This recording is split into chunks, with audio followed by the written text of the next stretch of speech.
This is it. The moment you've been waiting for. We're not going to delay this. You want to know what the best trait in Hunt Showdown 1896 is, and I'm going to tell you. All right, maybe if you've watched me before, you might already know what I'm going to say, but taking everything into consideration, the cost of this trait, how many situations you can use it in, how usable it is. It has a solo effect on it as well. It doesn't cost too much, like I was saying. It's absolutely elite. I pick it every single game. It's the first trait I always make sure I have, whether I'm solo or with teammates, and that's why the best trait in Hunt Showdown 1896 is... What up, gamers? Welcome into today's very special video where we are going to be ranking every single trait in Hunt Showdown 1896, as well as revealing what I believe to be the best trait overall in the game. So stick around for that. If you haven't seen it, I highly encourage you to go check out my weapons tier list. It's going to be very similar to this one, except for, of course, we are ranking the weapons in that one. In that video, it was a bit more free-flowing, a bit more of my sort of raw reaction to the weapons. In this one, I wanted to be a bit more scientific, so we're going to have some criteria we're going to go over first here so you guys can kind of understand how I'm ranking these, but generally it'll be the same format. We've got your standard tier list here, of course, S tier, A, B, C, D, and then my own little flair, just the worst. These are the things you should just never be picking. I know in my weapons tier list, I had some weapons in that tier that people were not happy about. So again, you're going to want to go check out the weapons tier list after this one. Leave your thoughts. Let me know what you disagree with. I welcome it. Let me know your favorite weapon and do the same on this video. Let me know your favorite traits, and maybe it'll help me to consider something I wouldn't normally use. You know, maybe help me to have a different play style that I wouldn't normally do. So anyway, guys, I don't want to spend too much time in the intro here. Let me just kind of get right into the format of this, what we're going to be doing, how this is going to be set up. So obviously we've got our tier list here. We've also got something that I went ahead and worked up before we started the video. So these are going to be, I guess I'll do this. These are going to be my criteria up here. So we've got your cost first and foremost, how many upgrades to buy the trait, pretty self-explanatory. Then you've got usability, which is going to be how many weapons and or play styles it can be used with and or how situational it is. So for example, something like Martialist is only going to be used with the katana. Something like Ambidextrous is going to be used with dual wield. So those are somewhat limited in their usability. So that's kind of what that particular criteria means. These are my two kind of objective ones. You've got cost and usability. And then the one that's going to be weighed somewhat heavily is the subjective one. Of course, this is my opinions. This is my list. So subjectively, this is going to be one that I pull from a lot, and that's going to be priority. So how early or often I pick this in my loadout, how often I use it is really kind of what that means there. So we're going to be referencing this list as we go through the tier list here. I won't keep it up the whole time because we want to focus on the tier list, but that's kind of the general format. And yeah, guys, without further ado, let's get into our first trait here. All right, y'all, hopping on board with Adrenaline. This is going to be our first base trait. That's how I've kind of denoted these here, how I've separated these. We're going to have burn traits as well as scarce traits. We'll talk about what those mean as we get to them. I'm sure you know if you're watching this video. But the very first base trait we have here is Adrenaline. And these descriptions were taken from the game. They're exactly verbatim what the game says, as well as the cost. And this is going to be recorded as of January 31st, 2025. So that's when this is current, as of January 2025, but this is taken exactly from the game. So we've got our Adrenaline trait. It costs 1 trait point. The description is when you enter critical health, you will receive a small stamina boost. Now, as far as cost, obviously it's starting out strong here. It only costs 1. However, usability is extremely limited. I mean, just look at right here. When you enter critical health, that's an extremely limited situation. You're rarely at limited health. I mean, maybe you get shot with the sparks. Maybe you've just been revived and you don't have resilience. There's a few situations here, but it is extremely situational. So that's going to knock it down already. And then all you get is a small stamina boost. So the situation I can see this maybe being helpful in is if you're fighting AI and you just get surrounded and you run out of stamina, you're at really low health, you get a little bit more stamina, you can take out the AI maybe.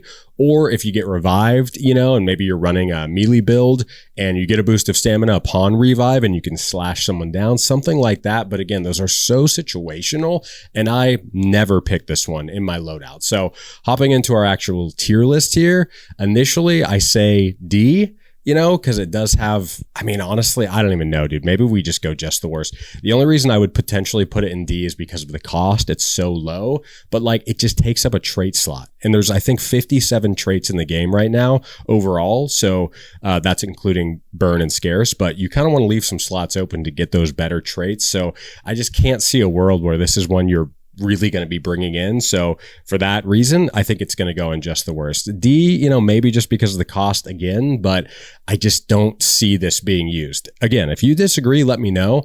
I don't think I've ever used this trait, so maybe there's more situations I'm not considering. So let me know. But for right now, dude, adrenaline is absolutely going in just the worst. Hopping into our next one here, we've got ambidextrous. The cost is 3, so that's pretty decent. Doesn't cost you too much. You can probably get that on a fresh hunter, something like that. Description: quicker reloading of matched pairs and custom clip reloads for semi-auto pistol sets, which is kind of cool. You get a different reload animation with ambidextrous because it's going a lot faster, which is cool. This does actually help a lot, I will say, when you're running dual wield.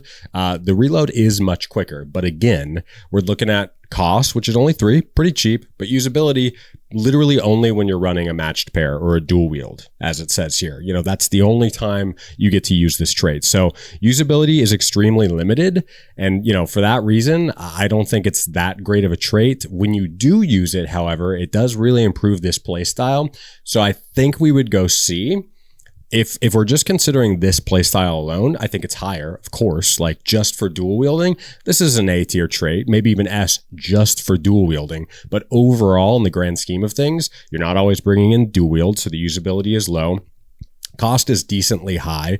It's low considering, but it's decently high if it's just not going to be usable at all with anything but dual wield. So again, taking all that into consideration, I think ambidextrous has to be just middle of the line. Usability is low. Cost is decent, but it is high for only being able to use it with one playstyle. And I personally never play this. Like, I really never run dual wield. Maybe if I'm memeing or just having fun with my teammates, maybe, but that's really the only time I'm running this. So we're going to put it firmly in C. I think that's where it belongs. Again, feel free to disagree and let me know your thoughts, but there's not a lot of usability and I never run it. So again, that's heavily weighted for my opinion here. So it's going in C. Moving on here, we've got assailant. I never know how to say this. Is it assailant? Assailant? I'm going to assailant? I have no idea, dude. There's no I here. So I'm going to say assailant, but I like assailant better. It sounds cooler. So we're going to actually say assailant. All right. It's probably totally wrong. Cost is 1, really low cost. I like that. Description: increases melee effectiveness of throwing knives and throwing axes. Melee weapons found in the world can be thrown. This one's actually pretty cool. So this basically means that when you bring in throwing knives or throwing axes and you use them as just a pure melee, you're not throwing them. It's actually going to increase that effectiveness. It's going to make them more deadly, which is cool.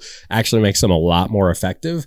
And then, of course, if you find a melee weapon in the world, let's say a hammer, axe, you've got shovels, pitchforks, things like that, you can throw them, much like old school Tomahawk. If you've been around the game for a while, that's what Tomahawk would let you do back in the day. So this is kind of replacing that and also adding more effectiveness to your throwing axes, your throwing knives, which is cool. And it's very cheap. It only costs 1. So that's actually not bad at all. I think it has decent usability. I initially want to put it right above ambidextrous here, but it might even go B tier, to be honest. It's so low cost. Tons of people are running throwing axes and throwing knives. And then just the added bonus of being able to pick up, world weapons and throw them. Somebody's going super fast in the background here. Being able to pick up world weapons, throw them. It's fun. It's memey. I don't know how effective it is necessarily. I've definitely gotten some kills doing that, yeeting a hammer at somebody or something like that. So I think it's B. And the only reason it's not even higher is just because, again, like, usability does drop it down a bit. A lot of people do use throwing knives and throwing axes, but not everybody.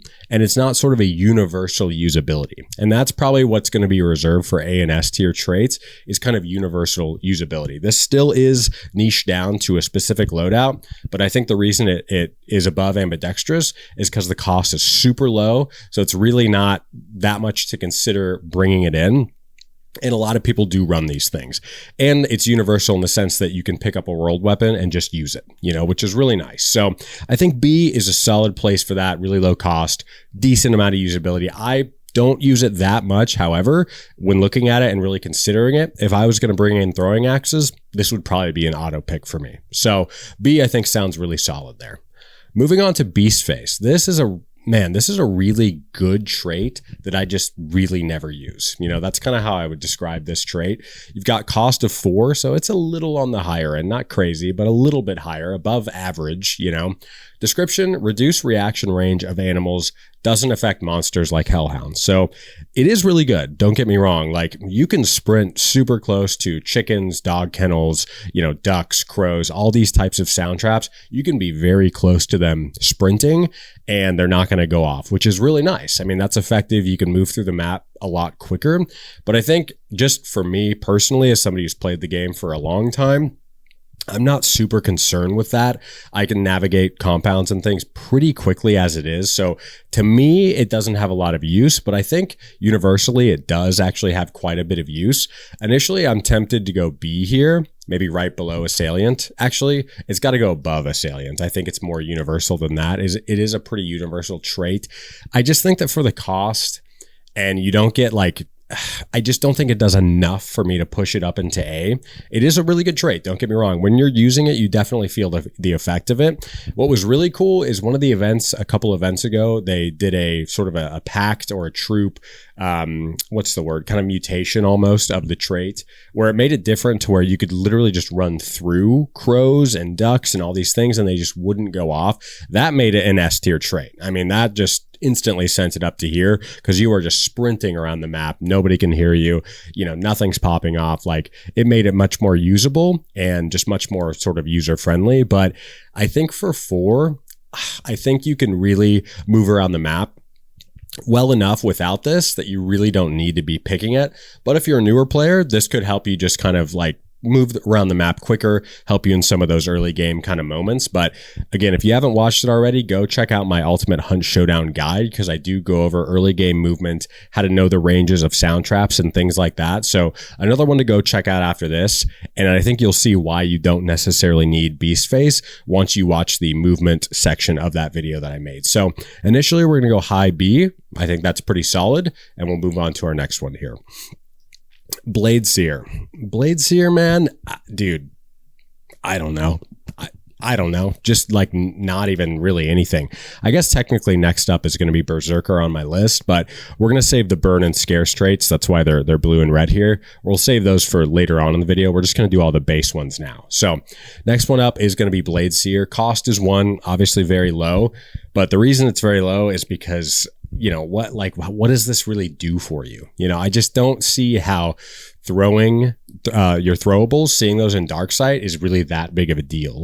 Unless you just, yeet them all and can't remember at all where you sent them, that's the only real way I can see this being all that effective. I don't know. I just don't think it's very effective. You only can use it with these things, which is a decent amount of stuff. Don't get me wrong, but it's just not that necessary. If I shoot somebody, I know where that bolt went. If I throw a throwing knife at a grunt, I know where that is. I'm not losing these very often, personally. So I don't think it's a very good trait. I don't think it's just the worst. There's certainly more usability than Adrenaline, which is why that's going to be in just the worst. Blade Seer, solid D. I don't see, I know a lot of people use these things, so this one might be a little bit more of a hot take, but I'm just not losing my bolts when I throw them, I generally know where they went. And even if I lose a few throughout a match, I can pull them out of a special ammo or loot or whatever. So not that big of a deal to me. That's going right in D. Moving on to Bloodless here. So Bloodless costs 3, pretty low cost, pretty average cost, I should say. Description: bleeding will not escalate from light to medium or intense bleeding. Now, when the meta was heavily relied around bleed ammo, you got Dolch bleed, you got Centennial bleed, things like that. When that was really prevalent a couple of months ago before the scarcity ammo changes, I would have moved this up to probably an A trait. It's not S, but actually not. That's too high. I probably would have moved it into high B. But now that is really not that big of a deal anymore, like when are you really facing bleed ammo now? Like maybe somebody brings in Springfield bleed, but that's not that scary because they're probably only shooting you once. They're a little ways back, and you can probably take care of that by just healing. And now with Surefoot countering bleed ammo, like Surefoot's the ultimate counter to bleed. Like you can just run away while you're healing and you're fine. You're right back in it. So I don't think that Bloodless is that good of a trade anymore. It was pretty good a couple of months ago. Now it's probably going to go high C. I just think it's a really average trait, average cost, average usability. It does have good utility. That's a nice thing that you don't escalate bleeding. But again, I mean, if you get bled, like just take care of it. And it also won't escalate. You know what I mean? Like just take care of it. Use Surefoot. This is why I always bring Surefoot and why Surefoot's going to be very high on our tier list. I just don't think it's that good. It's not that good of a trait. So it's going right there in C. Am I putting it above? Yeah, I think it should go above Ambidextrous just because it is a bit more usable, but I hardly ever bring this in. So C feels good to me. Bolt Thrower. Now, this is a great trait when you're using crossbow, hand crossbow, things like that. I wish that it applied to Bomb Lance. I think that would make the Bomb Lance really elite, like maybe even OP, or the bomb launcher, something like that. I do think they should have a trait that slightly reduces that reload time, or maybe something like Fast Fingers where you can really quickly load in another nade or something. But regardless, doesn't really matter for this conversation.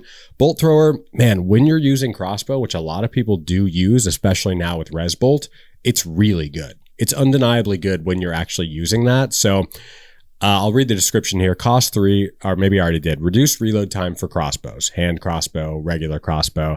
I don't know if this applies to the Chuko New. Somebody let me know. I'm not sure. I haven't used it with that. But just sticking to the hand crossbow and crossbow, it's really good. It really does help make those that much better. Especially something like the crossbow. Like, dang, it makes it lethal, man. Like you throw shot bolt on that and you're just like firing away, or explosive for that matter. Like it does make it really quick. So when you're actually using this, I do think it's going to be probably here. It's probably not quite, obviously not as universal as Beast Face.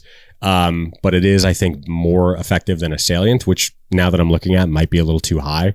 I think it probably is too high. We're probably going to do this just for now. This is all subject to change. So if you're an Assailant fan, it might change. But Bolt Thrower, I know it goes a little bit against my criteria as far as usability because it's pretty limited. However, so many people do use crossbow and hand crossbow, especially now with Res Bolt, that I do think this is a super good trait. If it was 2, it's a no-brainer. It's going high B. If it only costs 2, no-brainer. At 3, I do have to consider it, but I do think overall how much this gives you utility-wise when you're using this loadout, I think it's undeniable, and that's why we're going to put it B for now. Bullet Grober. This is an interesting trait because it's one that I really never pick, but I kind of wish I did pick it when I don't pick it, if that makes sense. The cost is 4, so it's a little above average, I would say, or maybe right around average. Probably 3 to 5 is average, 1 to 2 is low, and then anything above that's kind of above average. So cost is 4. Description: recover unfired rounds when performing partial reloads. So you're talking about, let's say you've got a Spectre shotgun. It's got four rounds that you can utilize. If you shoot once or twice and then you reload, you're just wasting a round.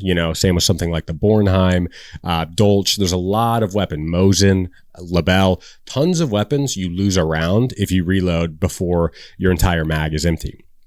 So that's why this is actually pretty universal as far as usability. Cost, again, right around average. I don't know, like you really have to pair this obviously with a specific weapon that needs it, which makes it not as universal as some of these other things like a Beast Face. You don't need a weapon for that. So it's not quite as universal, but it is still really solid. It costs 4. And like I say, I don't use it often, but when I don't have it, I'm kind of like, boy, I wish I had it. So with that in mind, I feel like maybe here is a solid place to put it. I would put it above Bolt Thrower because you can use it with more things. Bolt Thrower is limited. It does do a huge amount when you're using it, but it is limited to just a couple of weapons. Bullet Grubber, I don't know. This is just off the top of my head, but probably 30% of weapons in the game at least, can benefit from Bullet Grubber. So makes it pretty universal. And again, when I don't have it, I wish I did have it, because you run through rounds pretty quickly with a lot of these weapons. So I think this makes sense. It's more usable than Bolt Thrower, more universal, not as universal as Beast Face. Gives you a lot of value. Cost is, not crazy high, but maybe a little higher than it ought to be. It used to be 6. And if that was the case, this is a C tier trait. At 4, I think it's solid B. It's not quite up at the top tier here, but it's a really solid trait. So we're going to go, mid to high B, leave it there for now, see how the list evolves over time. Moving on to Bulwark.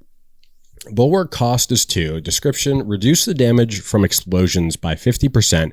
Vastly reduces the duration of being fully blinded by a flash bomb. Now, that last part is completely useless. Back in the day, that would have been huge because flash bombs were prevalent. They were crazy OP. They were auto picks for me and a lot of other people like Rockta, Gunsmack. A lot of these guys would always bring in a flash or 2, because they were just that good. It's an instant win. If you got a one-on-one, maybe somebody's on the other side of a mound or something, throw a flash bomb over, it's over. That game's over. You just won. You won the game. So this was huge back in the day. Now it's like nobody's running flash bombs unless they're trying to meme. So that last part, really not that big of a deal. So we'll just focus on reduce the damage from explosions by 50%. Now, I think this is a very solid trait, especially with how many people are running explosive crossbow, explosive Chuko Nu, explosive bomb launcher, bomb lance. There's a lot of things that you can benefit from bringing this in with. It's definitely saved me, and not to mention just explosives in general. There's plays that I've made where I know somebody is cooking a dino or something at me, but I know I've got Bulwark, so I can just stay in it. Either I can rush them, or I can rotate to a spot where I'm safe. I can tank that hit, and then they're still kind of in the throw animation, and I can get them down, or whatever the case may be. So I think it does have quite a lot of usability. A lot of people are running explosive ammo. A lot of people are bringing in nades or looting them throughout the course of a game. So with that in mind, I think it is going to be high B. And again, it only costs 2 points. So cost is something we have to consider. I do bring this in a decent amount. I'm not picking it too early in my loadout, but I do bring it in a decent amount. So I think all things considered, it's, is it better than Beast Face? Yeah, I think so. With what the meta is currently, again, January 2025, what the meta is currently, heavy explosive ammo, I think this is a B tier trait. We're going to leave it there for now. Again, everything is subject to change, but for now, that's where it's going. Okay, Conduit. This is a very interesting trait because I do pick this very often in my loadout if I'm playing with a team. Weirdly, the solo, we also have the solo changes that these traits have on them. The solo change here, I don't often pick it when I'm a solo because I don't like that. I don't want 2 clues as a solo. I don't want you to take 1 and then I suddenly lose the stamina from getting the second one because you've taken 2 off the map, if that makes sense. That's how it works. So the cost is 5. We'll read the description. Get a health and stamina boost when your team picks up a clue or closes a rift. So anybody can pick up the clue, you get that boost. Solo, investigating 1 clue, gives the same map progress of investigating 2 clues. Now, if you got the stamina for both of those, this is immediately S tier trait. Tons of usability, helps you move around the map very quickly. And if you had that solo change or mutation, whatever it's called, I don't know exactly what they're called, but if you had that added bonus with solo and it gave you 2 clues of stamina for 1, again, immediately S tier.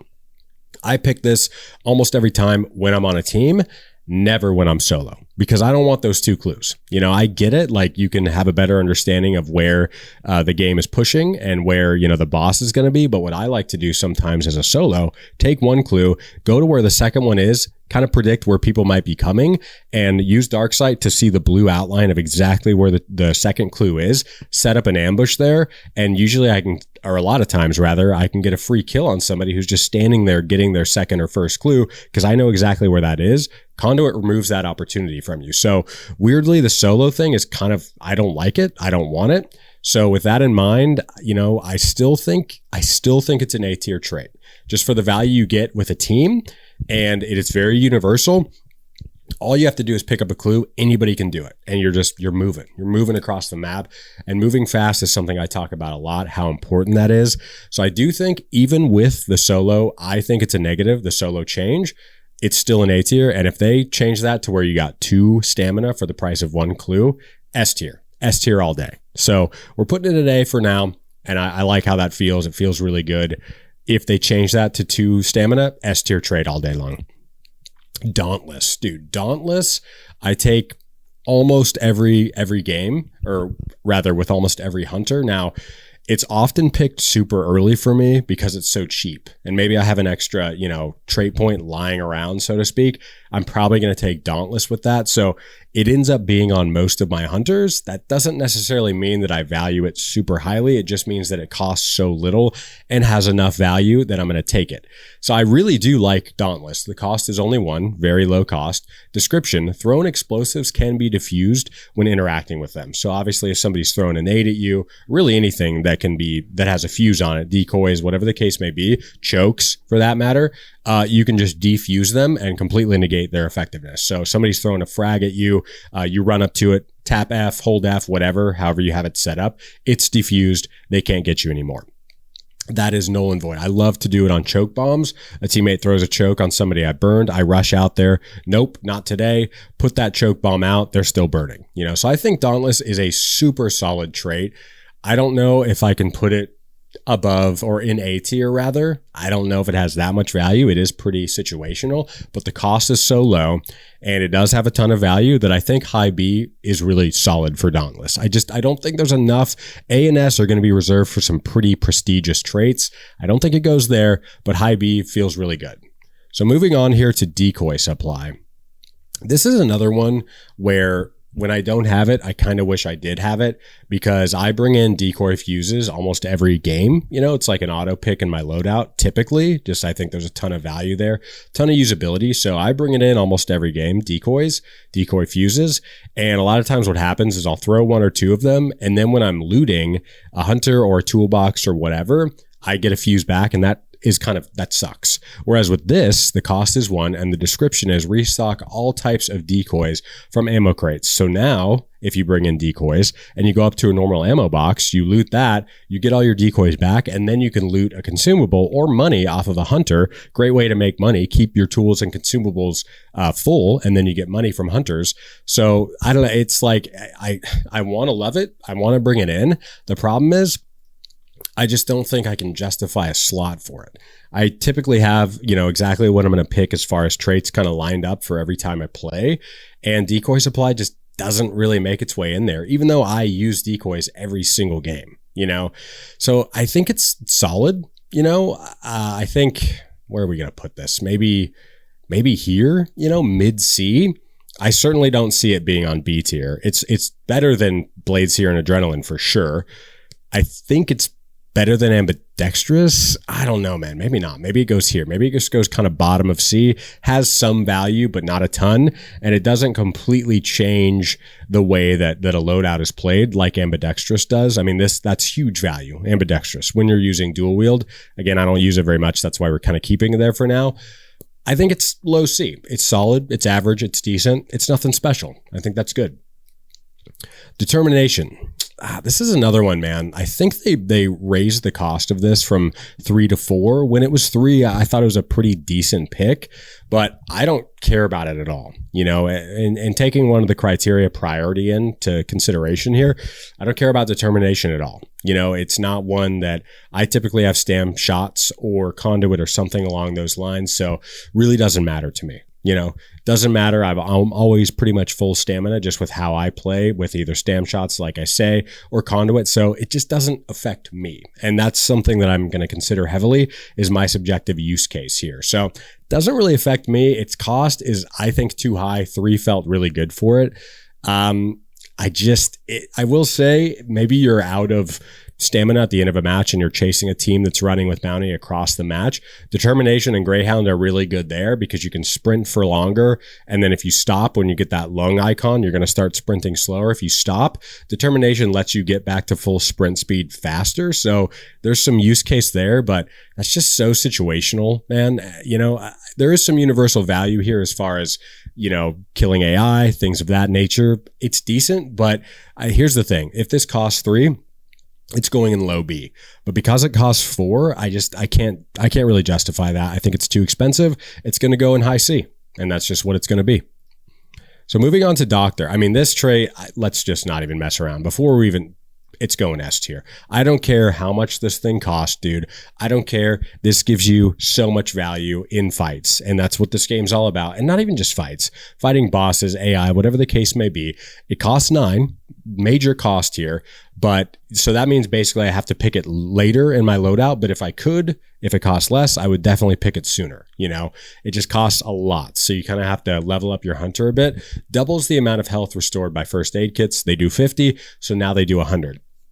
So really what that does is it basically just gives you double the amount of first aid kits. Essentially, it just doubles the amount of healing you have, and healing is so important in this game. If you pair this doctor, physician, and surefoot, dude, you can heal back to full health within 3-4 seconds while running around a building. That person that maybe just tagged you, they're pushing up on you, they don't expect you to have full health again. You just re-peak them and you suddenly have the advantage in that fight.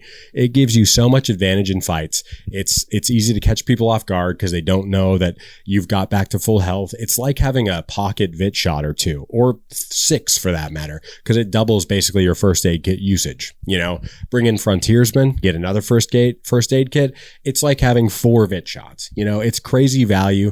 And for fighting, which is the biggest thing in this game, this gets you back in fights and keeps you in fights for longer. You know, same with the regen shot. You just want to have as much healing potential as you can, and this gives you that. We're not messing around. This is an S tier trait. Moving on to fanning. Boy, fanning, I used to use quite a lot. I would bring in the Nagant silencer and use fanning with that. And I absolutely love that, man. I'd run like maybe a Carabiner or a Mosin back in the day with Nagant silent fanning. Super fun loadout. Fanning is not reliable at all anymore. It used to be pretty reliable. And, you know, the spread wasn't that crazy. It's just not reliable now. I know you can pop shoot, and that will make it a lot more reliable. Same with levering. So rather than just, you know, right click, left click, holding it down, you just click, click, click, and you can shoot pretty quickly. And if you're in like short to medium distance with like packs or something like that, it's going to be pretty effective. You're probably going to get a kill on somebody. But honestly, at that range, I'd rather just scope in for me and just try and get a headshot, get him down much more quickly, and not have to rely on any kind of RNG. I don't like relying on RNG. I'd rather just get better at clicking heads and just have more control over a fight that way. And the cost is just way too much. Fanning cost 8. Description: faster rate of fire when using one-handed single action pistols. So again, basically you can fan the trigger and shoot all your rounds very quickly, but it just costs too much. It's not reliable enough. And for that reason, I think I'm going to do it, man. I think it's going high C. You know, I don't think I can put it. I don't know. That feels kind of crazy when I look at B tier. I don't know, man. Nah, you know what? No. We'll go low B. We'll go low B. I'm not going to be too crazy here. It's just unreliable, man. That's my big gripe with it. I don't like RNG. I'd rather just go for headshots personally. Even though I can't even hit headshots all that often, I'd still rather try than rely on some kind of RNG. But that being said, I know it does add a lot of close range potential to loadouts, and maybe you don't have to bring a shotgun if you have fanning or something like that. So we'll put it in low B. And we're keeping it there. Fast fingers, man. This trait is tragic. This trait is absolutely tragic. When they first brought it out, which was not that long ago, it was like one of the most recent traits, if not the most recent, cost 4 points. Now it costs 6. Back when it cost 4 when it first came out, I mean, I'm taking this every single time. If I have a Springfield, Sparks, obviously, you know, I guess I'll read the description so you know.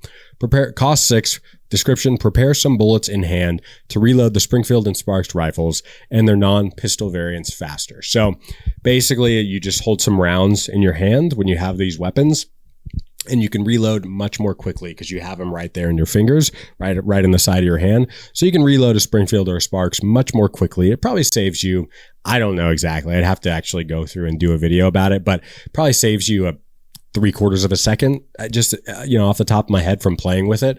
And at the cost being 4, I thought it was really worth it, and not an S tier trait just because the usability is somewhat limited, but it's going to get even more usable as they add more weapons to it. So you're going to have quite a few weapons to take advantage of this. I think back then it was an A tier for sure.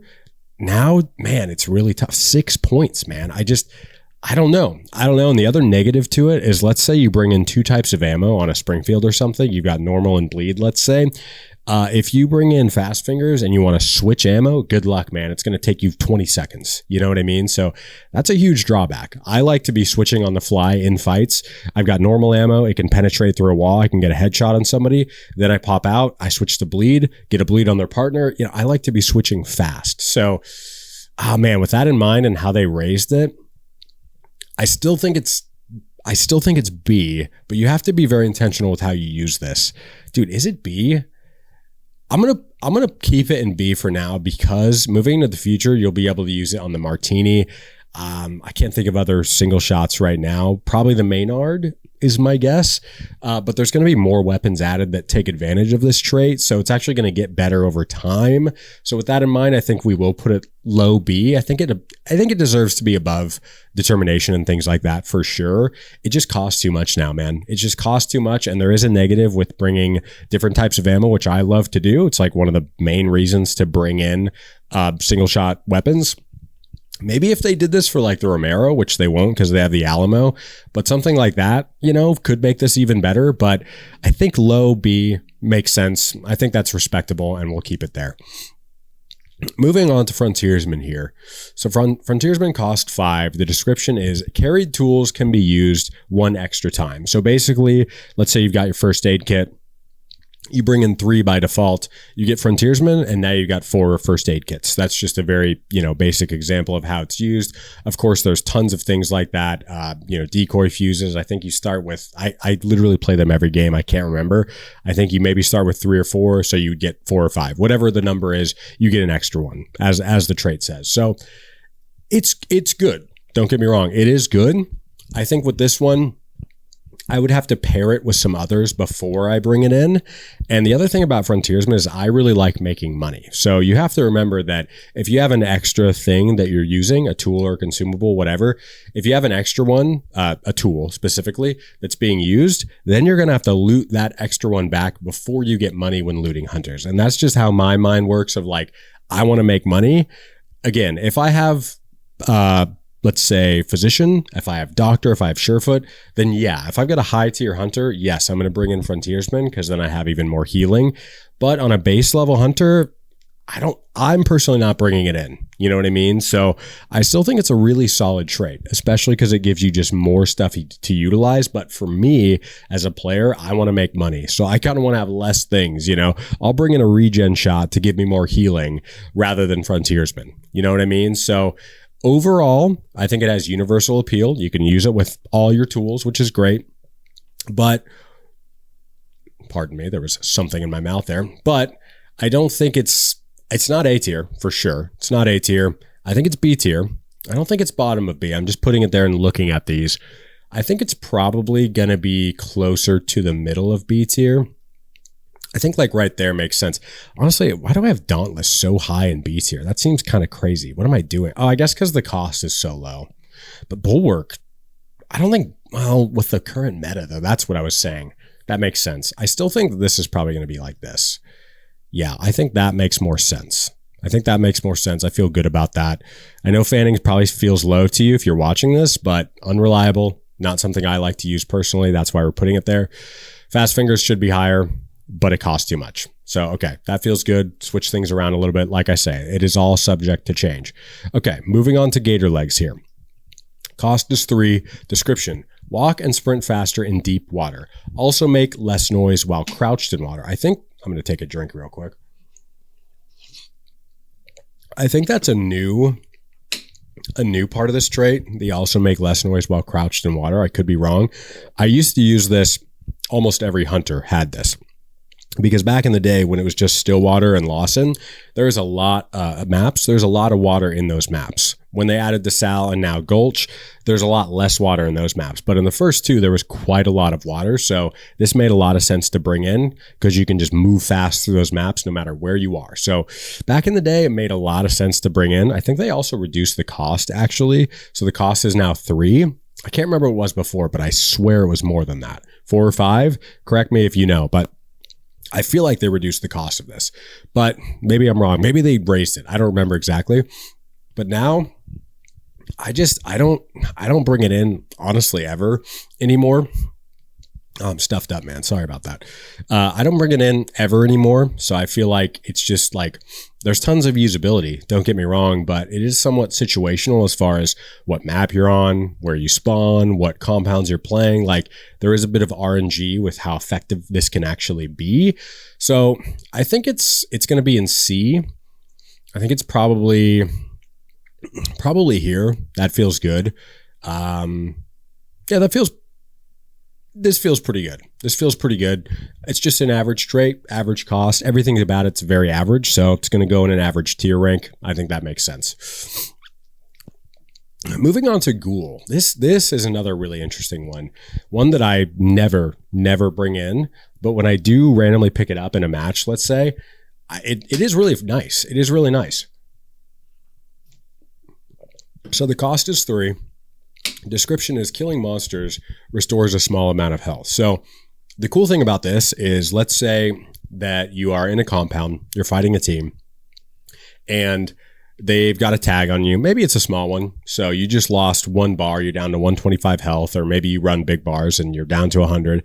If you just stab a grunt or a hive or whatever, any AI, that health bar starts restoring or regenerating. They have specific terms here, but it doesn't restore it like as if it got burned or you went down, but it regenerates as if you were healing yourself, if that makes sense. So that's pretty nice. You can move around. It's kind of like Surefoot almost, but it does rely on finding an AI. So because of that, and it's how much again? 3. It's also an average trait. Also an average trait. I think we're going to slot it in probably right here. It's more RNG than Gator Legs because you have to find an AI. And I just think this makes sense. Again, average trait, average cost. I never bring it, so that's going to knock it down a bit.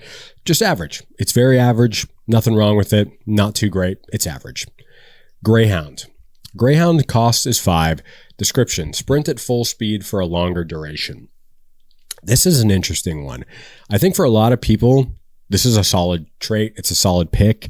You can sprint for a very long time. Very nice to get around the map quickly. But I think Conduit is just simply better. It's just simply better. Now, Conduit only does help you in early game. Don't get me wrong. So if you don't have stamina at the end of the game, and again, you're chasing a team or trying to catch up to somebody, whatever the case may be, Greyhound is very clutch. But just ultimately, for 5 trade points, I'd rather bring in a stamina shot or a weak stamina shot and wait till the end of the match. Pop that thing. You got 5 minutes. You're fine. You'll be able to catch a team. So because of that, I would say pick Conduit over this. They cost the same. And it's not situational, but it kind of is, if that makes sense. Because when are you really chasing people that you need to catch up to them like that? It doesn't happen all the time. So it is somewhat situational, not totally situational. And I never pick it because I'm taking Conduit or just bringing in a stamp shot, saving that for later in a match, whatever the case may be. So I think it's a good trait. Don't get me wrong. I think we'll just slot it in right above determination, because I think I do prioritize movement a bit more than, stabbing AI. Again, it costs too much, man. I really do believe it costs too much. When you have Conduit at the same price point, that doesn't make any sense to me. So I think Greyhound needs to be looked at. Maybe change it to a 4 trait point trait. And if that were the case, maybe we're bopping it up to B. But as it stands, dude, it's C. It's C. That might be a hot take. It's a C tier trait. That's what it is. We're moving on. Deal with it. All right. So moving on to Hornskin. Hornskin is one that I absolutely never use. Initially, it's probably going to go in a very low tier, but let's walk through it here. Cost is 3. Description increases the damage of a hunting bow. I am blowing it right now. I keep looking over to make sure I'm recording because I'm an average content creator and that's making me lose my focus. Hornskin, cost 3. Description, reduce damage taken from blunt melee by 25%. Useful when fighting armoreds and groups of regular grunts. It's really not that useful, man. What are we talking about? I don't think this is going to prevent you from getting killed by a baseball bat, which is blunt, or a trauma. I think that's considered blunt damage. Like, I don't think it's preventing you from dying to those things. I could be wrong about that, but regardless, who's using that very often anyway, especially in higher tier lobbies? Who cares about fighting AI? Like, just take them down. It's not even that hard. Bring a flare pistol, bring stamina. Like, it's really not that big of a deal to handle AI. It's not good. It's just not good, and it costs way too much. 3 is way too much for what you're getting. Just the worst, man. I don't know. Blade Seer actually has some value. Hornskin, I can't literally think of a situation where this would even be remotely useful. I guess it's better than Adrenaline, but it's not good. It's not good. It's just the worst. I'm sticking to it. Moving on. 100 Hands. Dude, this trait is legit, okay? And it only costs 2. The description is increases the damage of a hunting bow and reduces sway while at full draw, allows use of arrows and melee attacks. Tons of value. If I'm bringing in a bow and arrow, this is an auto pick. I prioritize switching my traits around to make sure I have this at the start. It's not as necessary as when the bow first came out, because when the bow first came out, your full draw without 100 hands wouldn't one-shot people except for very close. They've buffed that a bit now, so it is less important. However, with this sucker, you can one-shot people with a bow from a lot further away, which makes it really powerful. Really powerful, and you can use arrows in melee. So you could potentially not bring in a knife if you don't want to, if you have a bow and arrow. It lets you pull out your arrow and stab grunts and things like that. It takes quite a lot of stamina, but again, if you have a stamina shot or something, doesn't matter. So I think this is a really solid trait. It's not super, or rather it is super situational, not very universal, but when I bring in bow and arrow, I'm bringing this in for sure. I think it's probably going to go right below bolt thrower if we're going to compare those two with crossbow, just because you really don't need it. I feel like with bolt thrower, you kind of need that, but it's only cost 2, man. So that actually makes me almost want to put it up more. I don't know. Like, I think because you don't need it and because the melee attack is really not that great, it does allow you to not bring in a knife if you don't want to. It's not that great. It's kind of hard to use, takes a lot of stamina. I think we'll leave it there. That feels really good. Medium B tier. You can only really use it with the bow, but even still, it costs so little and it's so effective. I think this is solid. I think that feels good. Moving on to Iron Eye, dude. I'm not even going to mess around, dude. This is absolutely the top of the food chain, above Doctor. I don't care.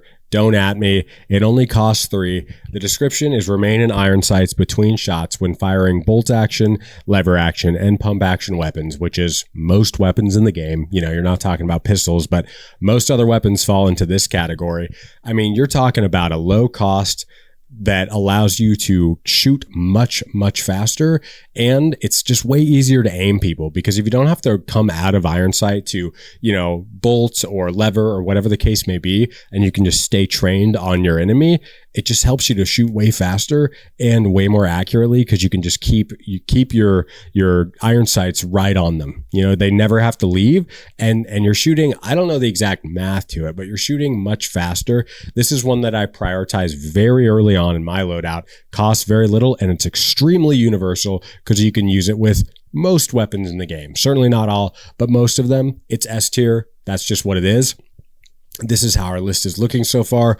I'm really liking this. This is solid. I like that there's not too much in these upper ranges because we want to keep those pretty prestigious, like I was saying. This is looking good. This is looking good. Don't at me about Iron Eye, man. I don't want to hear it. I literally don't want to hear it. Don't comment about it. I'm kidding. Comment about it if you want. It's a joke, but also don't. You know what I'm saying? It's that good, okay? It's that good. Moving on to Kite Skin. Cost is 1, super low cost. Description significantly reduces fall damage. Now, this is a trait that I want to love. When I do have it, it's very nice. I feel the effects of it for sure, but it's just not one I'm going to pick, you know, like ever. I'm just never going to pick it.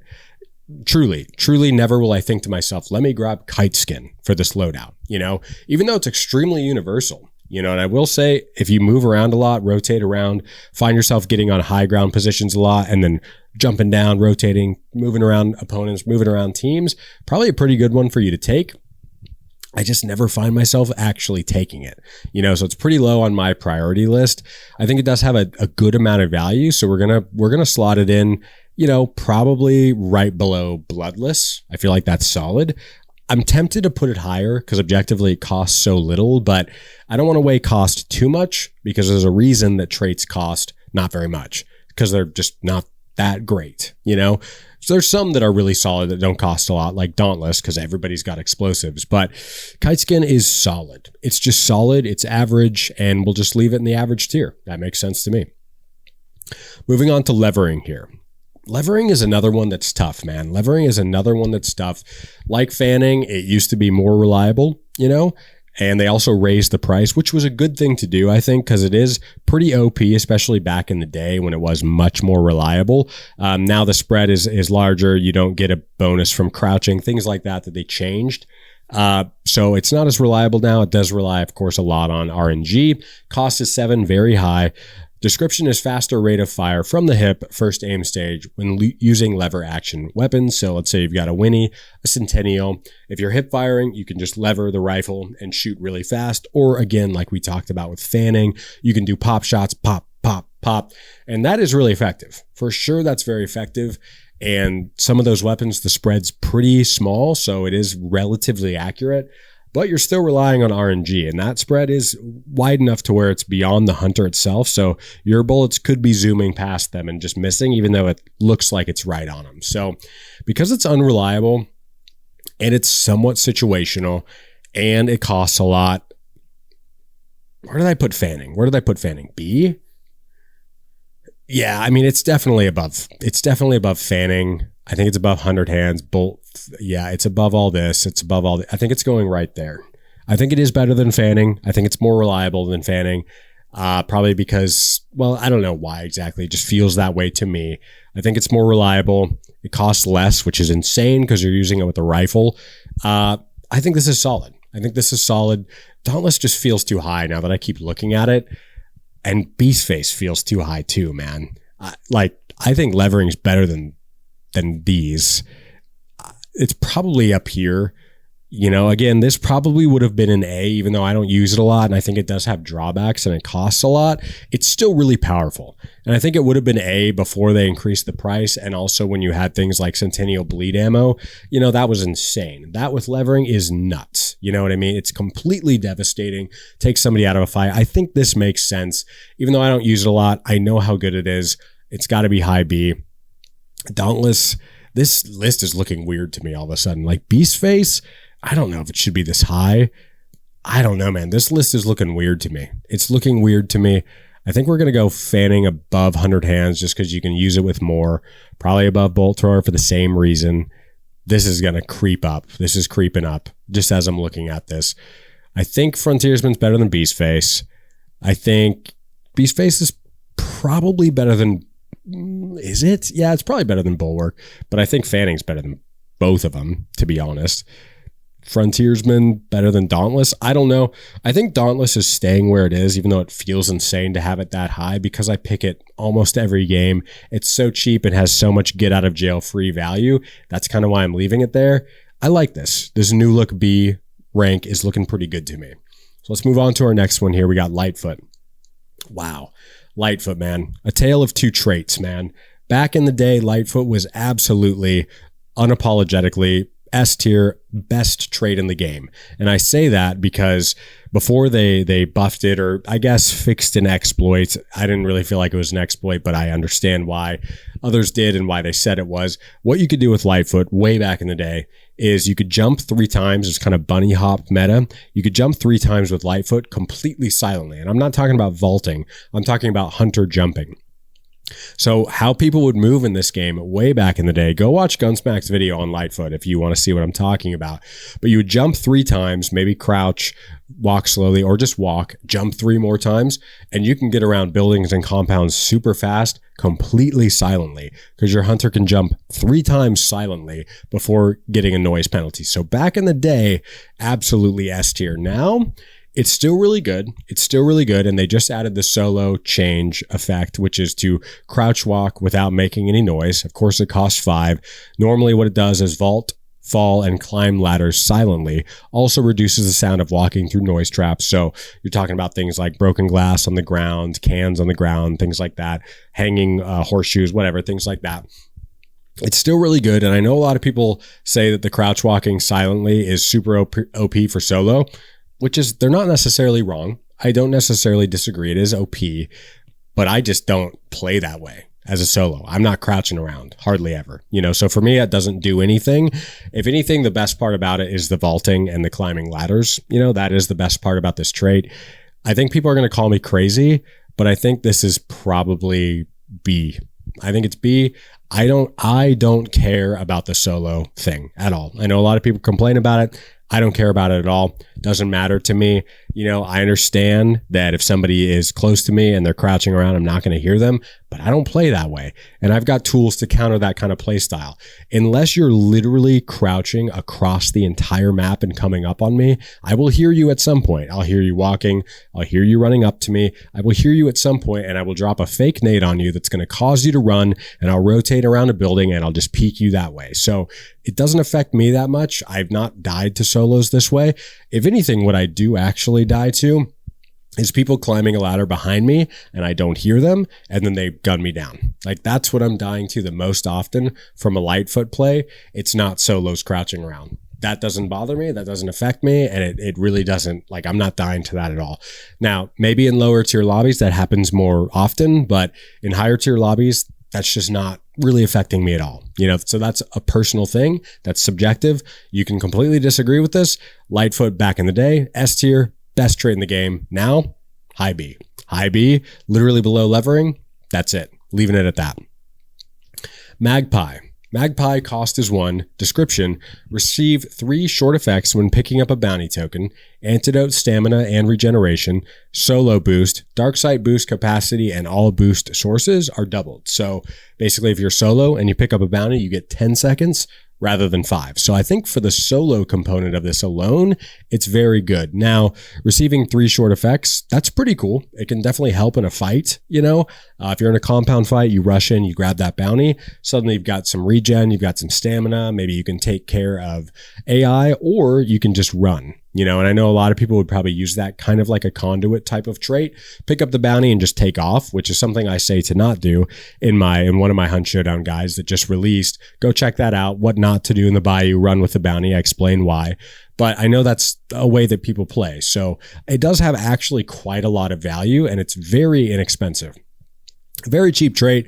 I think this is a really solid trait, especially as a solo. I love having 10 seconds of dark sight. That's crazy. I mean, that's in itself is insane. And I play solo a lot, especially on this channel, of course. So initially I'm going B. I think it deserves to be higher than this. So I think we'll go right smack in the middle of B. I think that's a really solid place for it.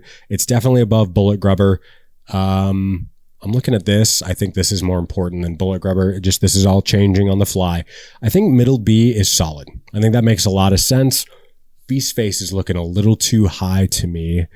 That's all right. That's all right. This will all change. We're going to do an evaluation at the very end.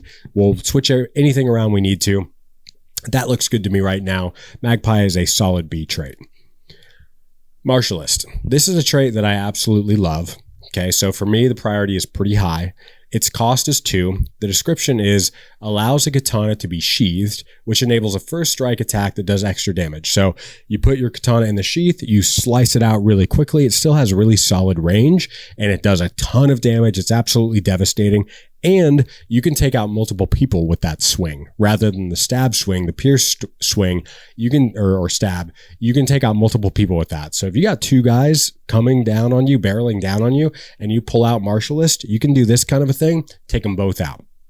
Now, that's going to be very rare. You probably won't necessarily do that. Maybe once in a lifetime, as a hunt player, but you can do it, which is pretty cool. And I'm someone who loves the katana. Quinn X is a killer hunt player. He plays the katana most games. So Martialist is extremely effective, and it only costs 2. It doesn't have a whole lot of usability. So I think it's probably going to slot in right about here. Maybe below. No, I think it's pretty necessary with the katana. And the other cool thing about bringing in the katana with Martialist is you can absolutely annihilate bosses with this. So I think that's what, even though it's not universal, it doesn't have a ton of usability, it has so much value, and you don't have to bring a melee tool when you're bringing in katana. Like, there's a lot of value there. So I like it. I like it in mid B. I think that makes a lot of sense.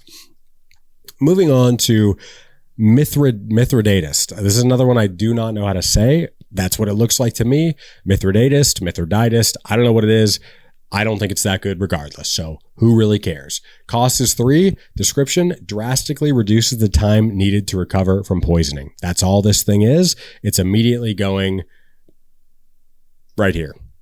I think people probably use poison more than some of these other things. It's got more usability, but I literally can't remember the last time I unironically got poisoned in a game.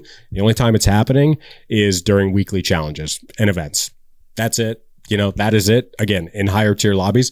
Maybe this is different in lower tier lobbies. I'm not sure, but I just never see poison ammo. And I don't care about the spider. I don't care about high. I don't care. I'll just take a hive out. This is, to me, pretty useless trait. Costs way too much. Maybe if it costs 1, there's an argument for D tier, but as it is, it's just the worst. We're moving on, baby. Necromancer. What are we doing? What are we even doing? We all know where this is going. Absolutely S tier. No doubt about it. One of the best traits in the game. We'll reserve my conversation for the best trait.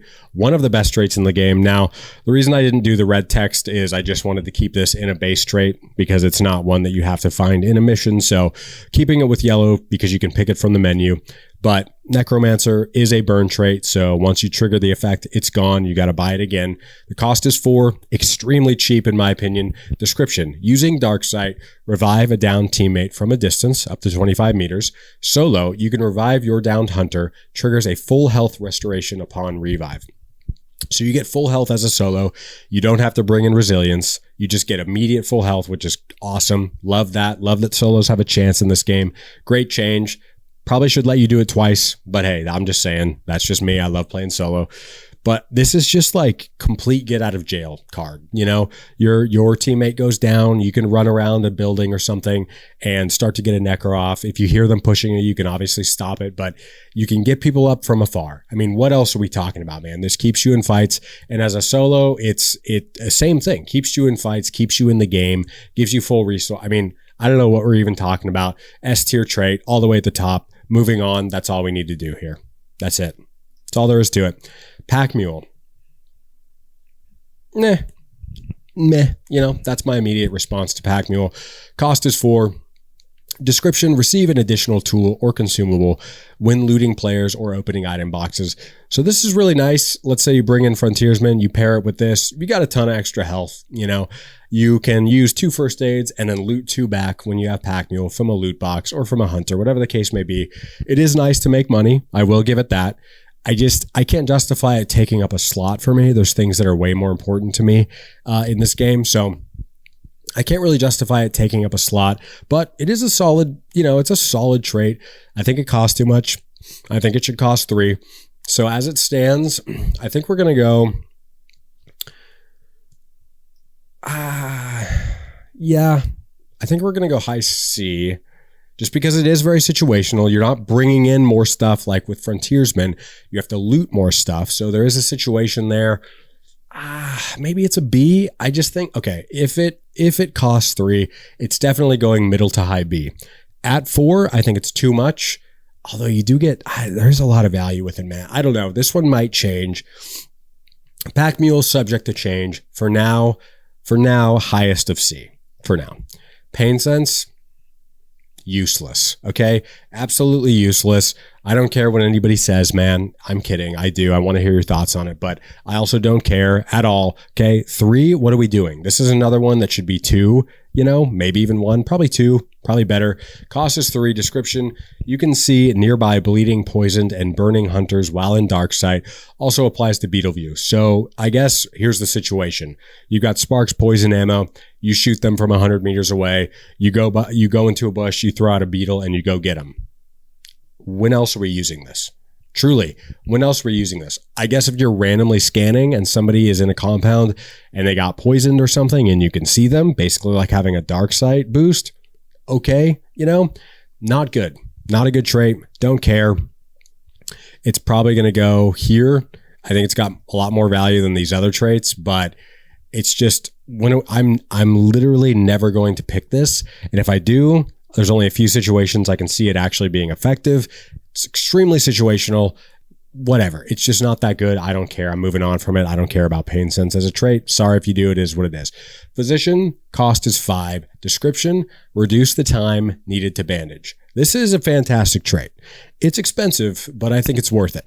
You know, I don't know exactly how much it reduces the time for bandaging, but it's quite a lot. It's quite a lot of a reduction. You definitely feel it in game. It's easily high B, easily high B. This is an A tier trait. This is an A tier trait. What were we talking about earlier with Doctor? We were talking about how being in fights and being able to heal is the most important thing. One of the most, if not the most important things in this game, allowing yourself more chances to stay in the fight and also heal faster, because that's also what keeps you in a fight. Somebody's barreling down on you, you've got a vit shot, you pop that thing, you're right back in it, and they don't even know what hit them. Same with Physician. You heal up really quickly, you can get back into a fight, you surefoot away. I think it's A tier. It's not S tier. I think it costs a little bit too much. If it was 4, it's absolutely an S tier trait. As it stands, though, super high A. Love where it is. We're good to go. Pitcher. Oh, wow. Oh, wow. Pitcher. I mean, pitcher is horrendous. Okay. I don't care what anybody says. Okay, fine. We'll put it in D. I just thought of a few situations where it's nice. Maybe you're in a boss lair, you've got a frag, somebody's sitting outside a decent ways away. You can potentially toss a nade on them. Or if they're close to you, they start to run away. You can throw that thing farther and actually hit them as they're running away. The problem is 4. It costs 4. There's no way it should cost that much. I guess I'll put it high D, but it's not going any higher than that. Okay, this one might be a hot take. I don't care, man. And I'm somebody who brings in a frag grenade every single game. I hate having pitcher because it throws off what I know to be the distances. I can see how it might be effective. Again, for the scenarios I just laid out, somebody's running away. Okay, I get it. I never pick it. I think it costs too much and whatever. How often do you bring in a nade? I do every game, but not everybody does.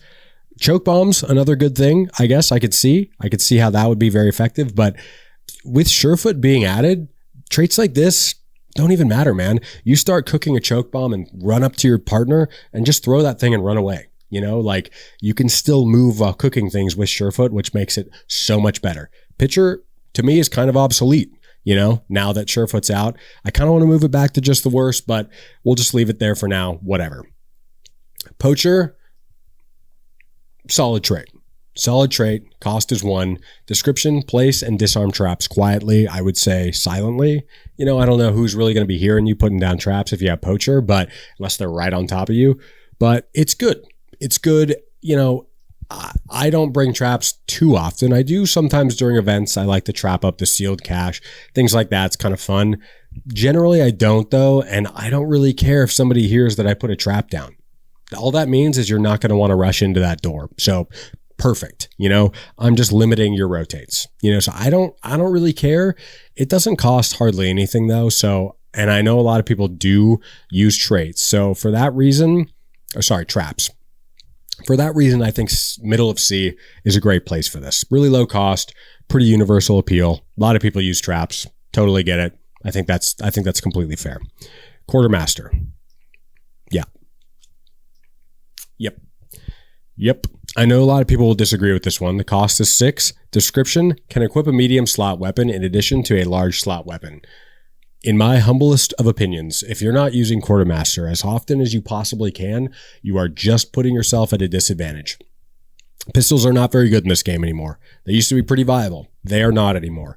You really need a shotgun or something that can fight close range nowadays in this game. Everybody's running that. You need to have it. So if you can have a shotgun as well as a rifle in any combination, whether the shotgun's big or the rifle's big, you've got a great balanced loadout. Everything's good to go. It costs a lot, but really not that much. If you recruit legendary hunters, you can usually get 9 or 10 trade points pretty easily on those guys. Get Quartermaster. It's my first pick every single time. I love running that loadout, that type of a loadout, I should say.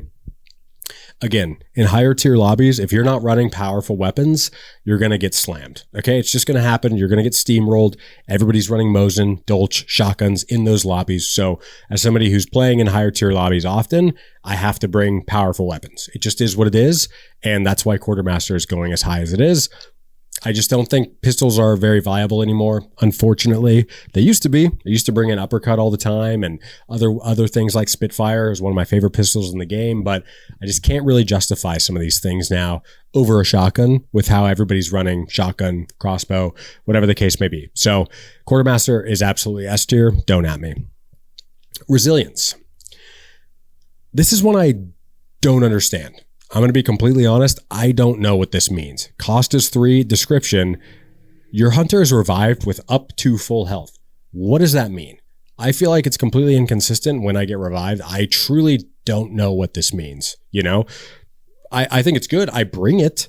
What does up to full health mean? Up to, what does that mean? I don't understand. Does that mean that if I went down once and I have, 2 big bars, 2 small bars, I go down once, I lose a small bar, does that now mean I get revived with 125? Because I feel like it never works that way. So it's a little bit confusing. I think if it just works, I don't know exactly how, but if it just works, somebody please explain this in the comments, because I hope I'm not the only one that doesn't understand this trade.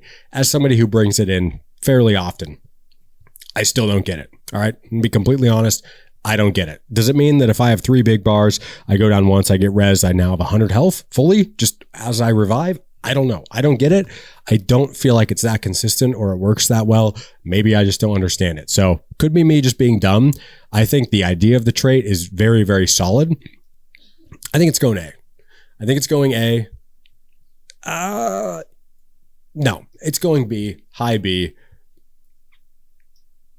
Yeah, it's going right there. Here's why. Don't die. You know what I mean? Get good. Get good. It's a joke. I'm just kidding.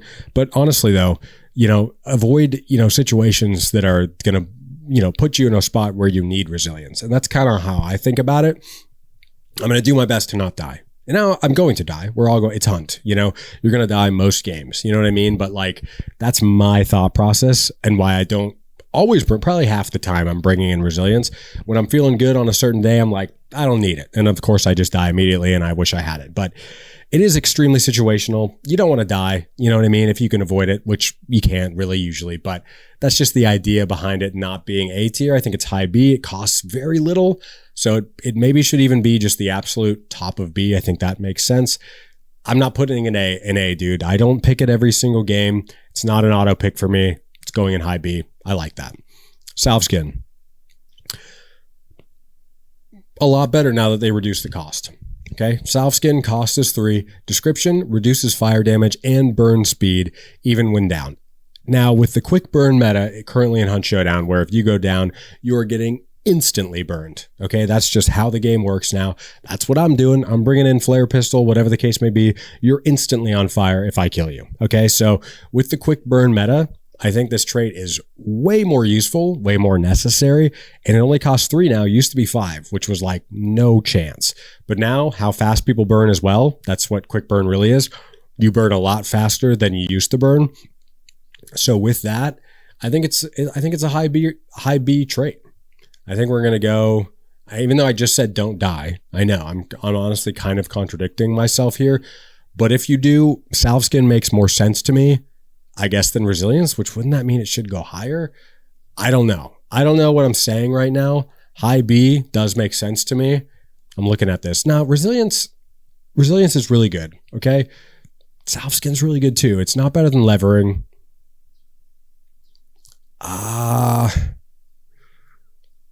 We're going to go right here. High middle B or middle high B, however you want to say that. It's going right there. I think that's solid. Not everybody's going to burn you. Most people will. Okay. So it's a little bit more situational than just straight resilience. A lot of value there. Only costs 3, much like resilience. Not as good, I don't think, as resilience. We're putting it there. That feels good. Moving on. Scopesmith. Super solid trait. Very, not that situational. There's a lot of weapons with scopes. Good amount of scopes in the game. Cost is 2. Description, remain in scope view after firing a shot while using any weapon with a scope. Very similar to Iron Eye. Now, I know I put Iron Eye in S tier, but that's because I don't really use scopes. If you're somebody who does use scopes most games, it's potentially an S tier trait for you. The cost is very low, and what you get out of it is the same thing as Iron Eye, but with a scope. It's the same basic premise. So I think if you are somebody that uses a scope, it'll go, I think it'll go right above Martialist, okay? And here's why. When you're using a scope, typically you're not that close to people. So remaining in scope view is not as important as Iron Eye, where most people play in the mid-range to close-range fights. That's super viable every single match. Scope, you're pretty far away. You can take a shot, miss it, and still land your second shot on somebody, okay? So it's not nearly as necessary, in my opinion, as Iron Eye, and I don't play scopes that often, so my subjective pick, it's going to be a little bit lower. That feels really generous, though, to me, for Scopesmith. I like that. That feels really good. Serpent. This is another one of those where when I have it, I'm like, this is really nice, but I'm not going to just choose to bring it in usually, okay? Cost is 4. Description, using Dark Sight, interact with nearby clues, rifts, banishable targets, and abandoned bounty from a safe distance, 25 meters. Solo, the range is doubled to 50 meters. It's increased to 50 meters. So solo, it's really nice for grabbing clues quickly and safely, you know, moving around fast, grab the clue, move on to the next compound. Like you can be a bit sneaky with Serpent. So I think for solos, it's actually a really good trait to have.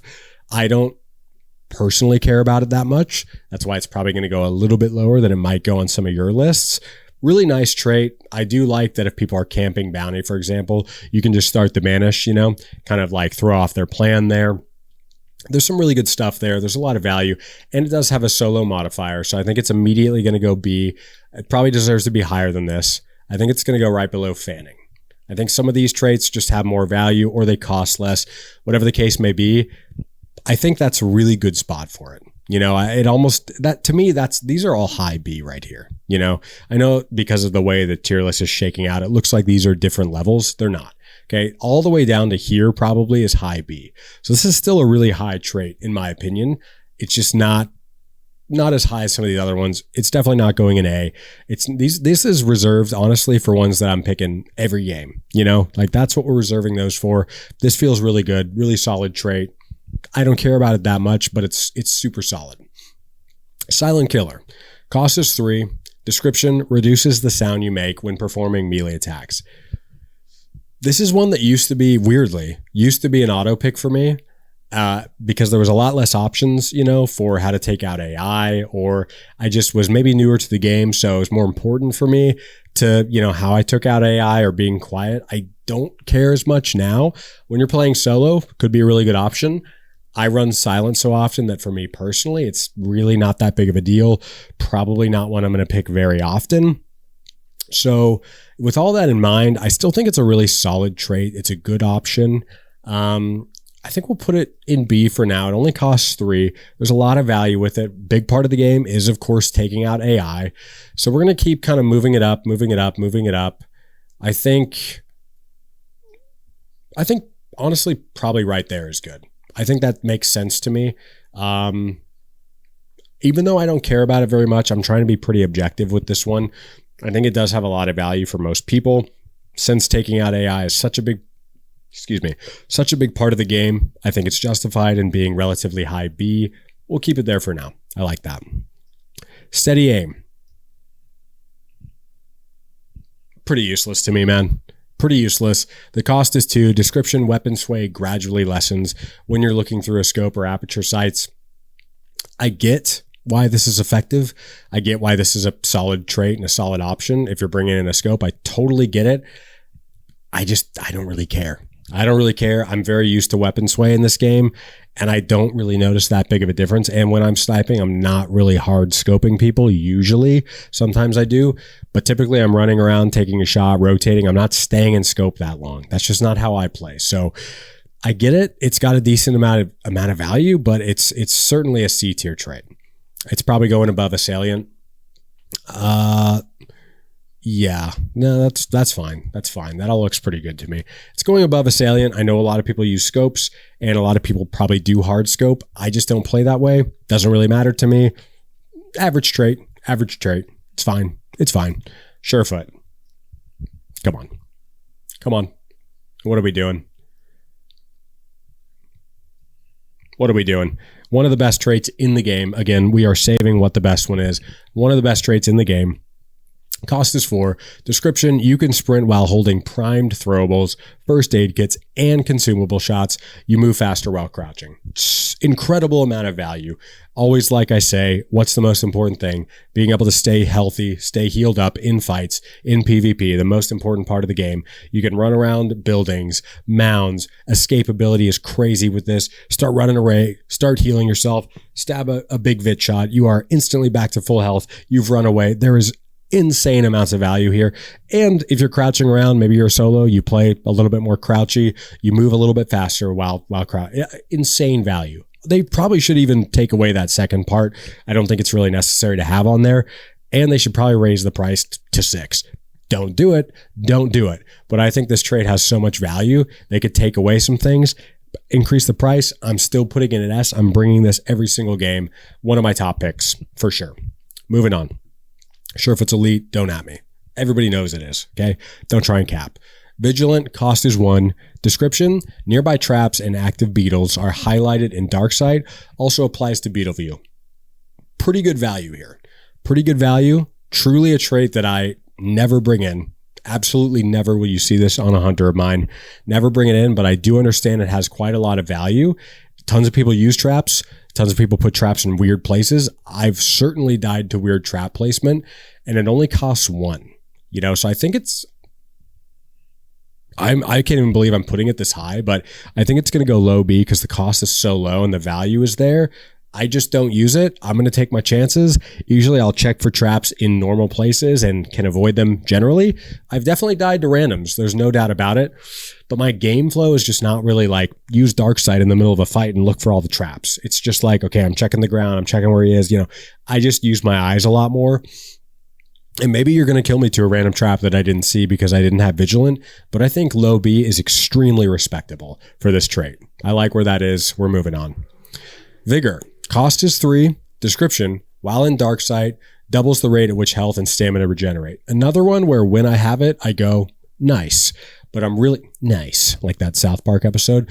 But I'm really not bringing this in off the rip. It's just not going to happen. You're not going to see me picking it unless I just have random traits to throw away. And I'm like, okay, sure, why not? It's a why not pick. And I think it's a solid pick. It does keep in line with my theme of healing and how important that is. So I think we'll probably put it, I think we'll put it like right here. I think that makes sense. Smack dab in the middle. If you have a regen shot, you double that with vigor, you're going to heal very quickly. There's a lot of kind of situations where you can use it, but it is still very situational, if that makes sense. It does heal you very quickly. You know, don't get me wrong. And your stamina regen, like everything kind of regens much more quickly, but this feels good. This feels good. I like where this is. It's a solid pick. I just don't use it very often. Otherwise it would probably be higher. I'm actually looking at it. I think it's probably more valuable than some of these. Oh man, that's tough. Right here. I like that. I like that. It looks good to me. Okay. Vulture.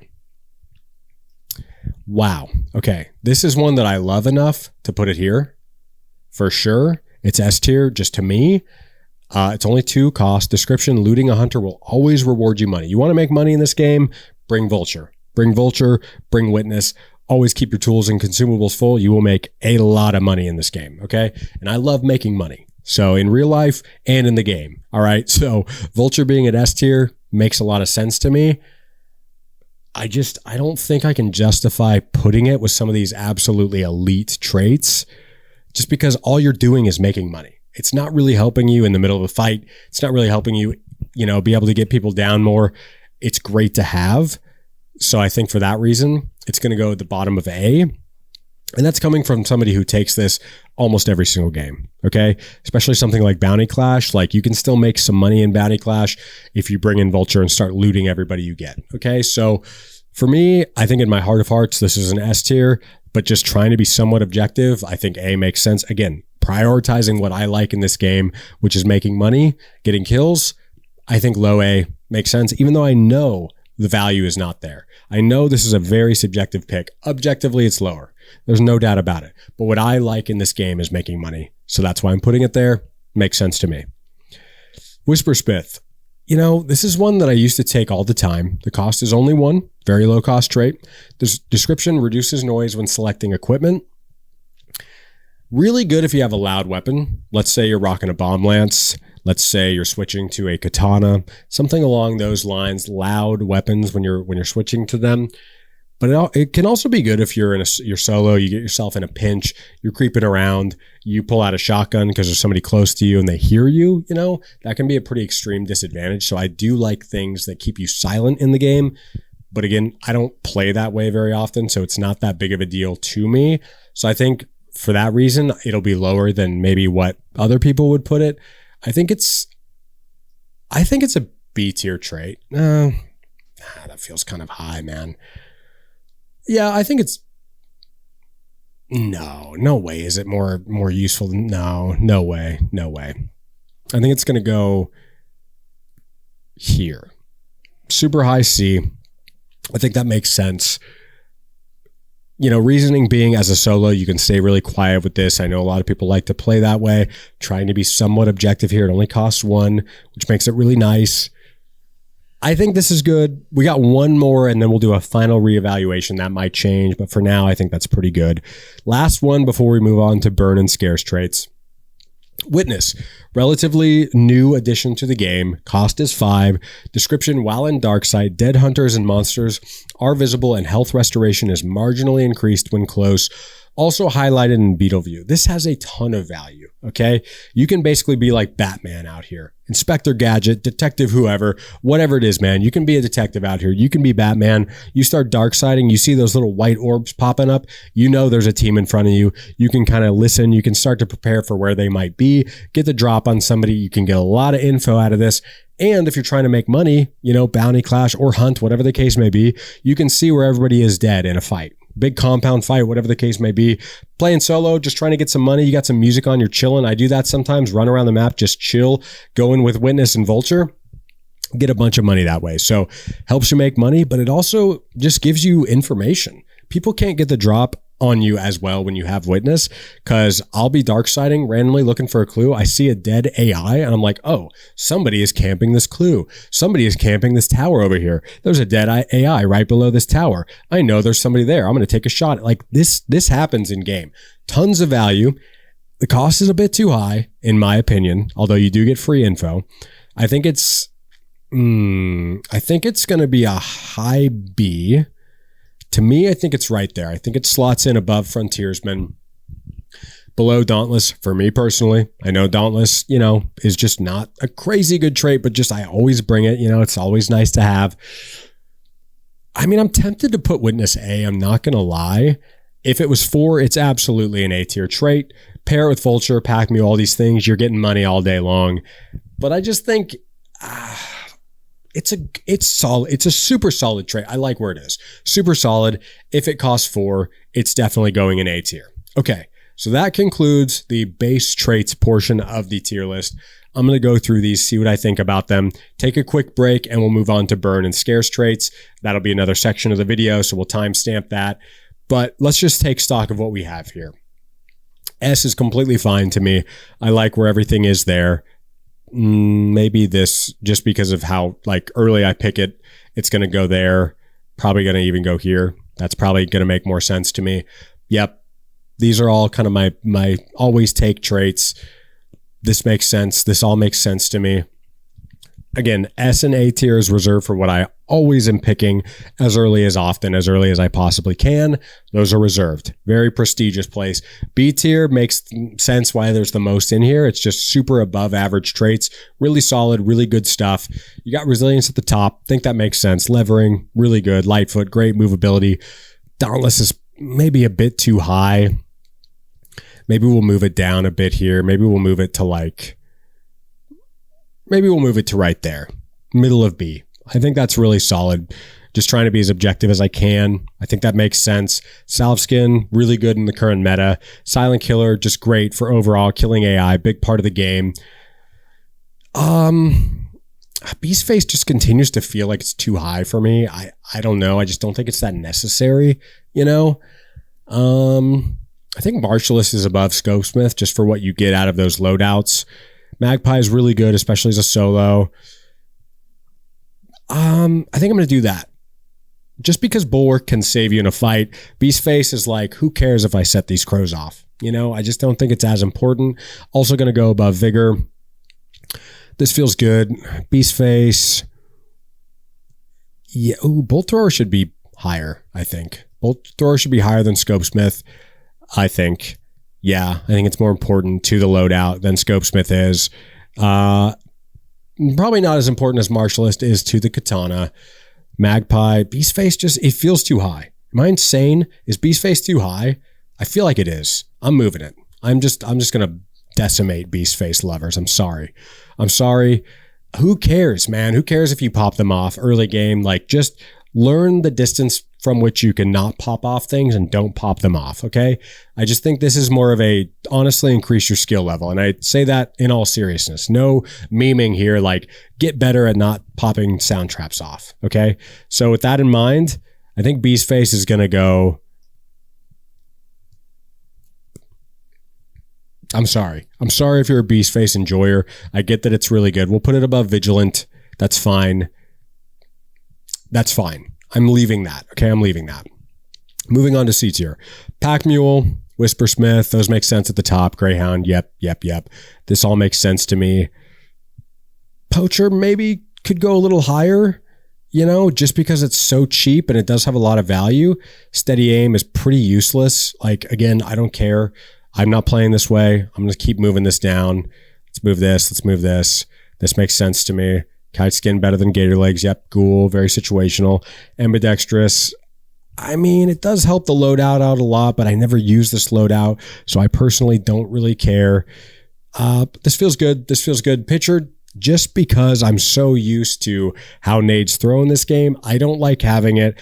I do see the situations where it has value, but I'm keeping it where it is. I just don't think it's that great, and it costs too much. Blade Seer, don't lose your blades, man. And then just the worst, what even needs to be said? These traits are just the worst. I'm not going to spend time on it. That's my base traits list. It could change by the absolute end of this tier list, so don't yell at me yet. Wait till the end of the video to yell at me. This is subject to change, but that feels really good to me right now, base traits. We're going to take a quick break here, blow my nose because I'm stuffed up, get some water, and we will move on to the next section of our traits tier list right after this. All right, y'all, moving into our burn and scarce portion of the tier list here. We're going to lump those two together. There's not too many of them, and burn traits are also scarce traits, so they're kind of similar. Burn traits just have an extra effect on them. That's the only real difference there. So we've got descriptions here. Burn, also scarce traits. This trait will be removed when the effect is triggered, so that's specific to burn traits, but they are also scarce traits, if that makes sense. And then scarce traits, the effect is they can only be obtained in a mission. So that's the same as burn traits, but then burn traits, once you use them, once you use them, their effect is gone. So the only difference being Necromancer, that's one that you can purchase prior to a mission, which is why up here we left the text yellow. Still have something in my throat. That's why we left the text yellow. So you guys can also go through, I believe this is public, the whatever I called this. Oops, wrong window there. I believe Hunt Showdown traits January. I think this is public, so you should be able to go and make your own with this. But that's why we left this one yellow, and these are red and blue. So just so you know there, that's the reasoning behind that.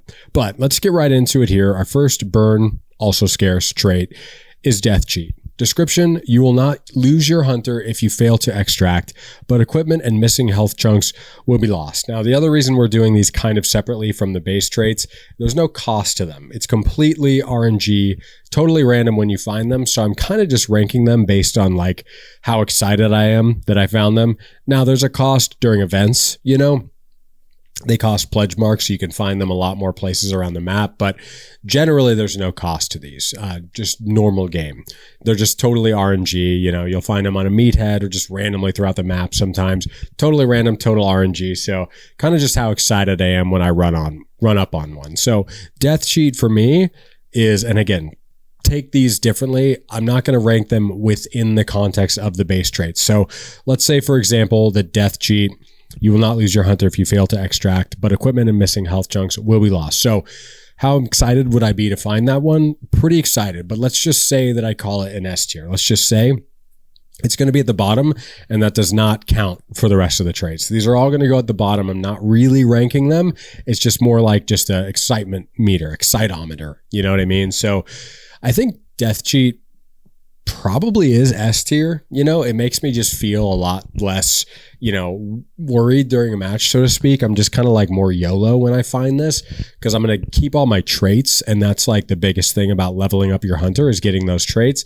Yeah, the gear is important too, but like it's really how long it takes to build up a really powerful hunter trait wise.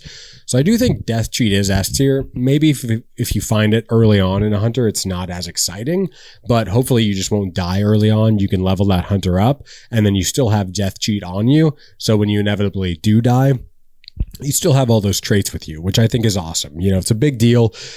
So I think it is an S tier burn trait. You know, Rampage description: killing an enemy hunter while at least one health chunk is empty triggers a restoration for your hunter. This is a really solid trait. I think it's probably A tier, because it is somewhat situational. You do have to be missing health to really feel the effects of this. And that doesn't even have to be like a health bar got burned off or you went downed once. Could also just be you took damage during a fight. Maybe you get shot, and then after you get shot, you kill somebody, you're going to get your health right back. But it's just kind of like, it is situational. It's random when it procs too. So when it activates.